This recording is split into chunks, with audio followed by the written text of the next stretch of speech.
Hello everyone, this is Alshehri. On behalf of my team, I'm pleased to present our SIGCHI paper on Qualitative Secondary Analysis for Cross-Cultural Design. As you can see from the title, we have 3 keywords that will help you decide whether this work is relevant to you.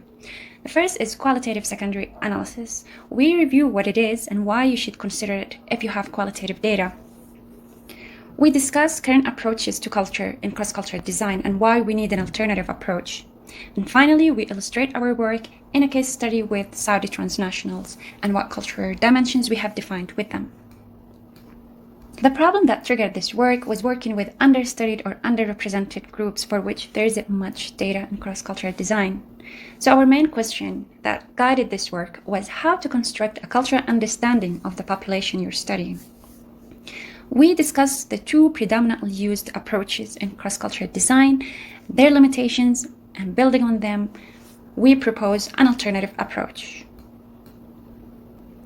So the 2 approaches adopted in cross-cultural design or in HCI in general are either ethnographies or cultural models. Ethnographies are deep and rich field-based approaches, zooming in to understand culture-specific contexts. The downside, though, is that ethnography requires tremendous effort and resources and accessibility to different populations.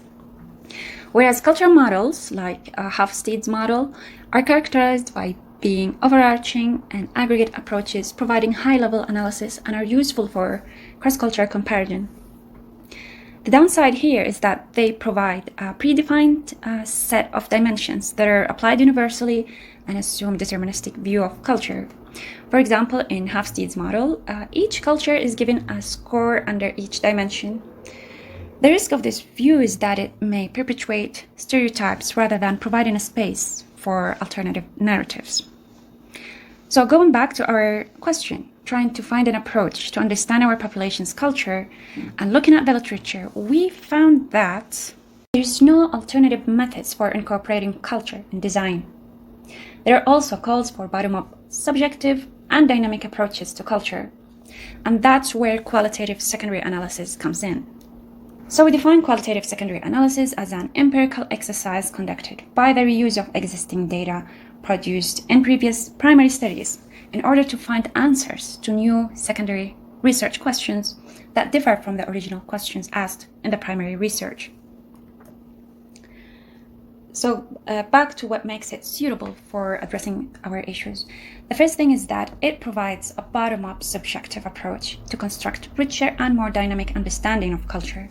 It also transcends the limitations of both time and resource-intensive ethnographies and also the universal models of culture. It also combines the benefits from the richness and specificity gained from ethnographies with the pragmatism of culture models and how they conceptualize culture as a set of dimensions. So why you should consider using qualitative secondary analysis in general, even if your work is not necessarily trying to construct a cultural understanding of the population you're studying. First, it helps unravel otherwise overlooked knowledge or hidden knowledge in much of your qualitative data. It provides research opportunity for difficult times like during pandemic, or when exploring sensitive research topics, or when working with elusive, underrepresented, or less accessible populations. It also widens your understanding of the study, even including enhancing your primary analysis. And finally, it helps navigate and reveal profound sociocultural factors underpinning much of your participants' views and experiences. And in the paper, we go through details on how to conduct qualitative secondary analysis for this purpose.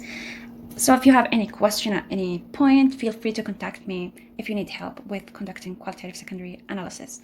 Thank you for listening.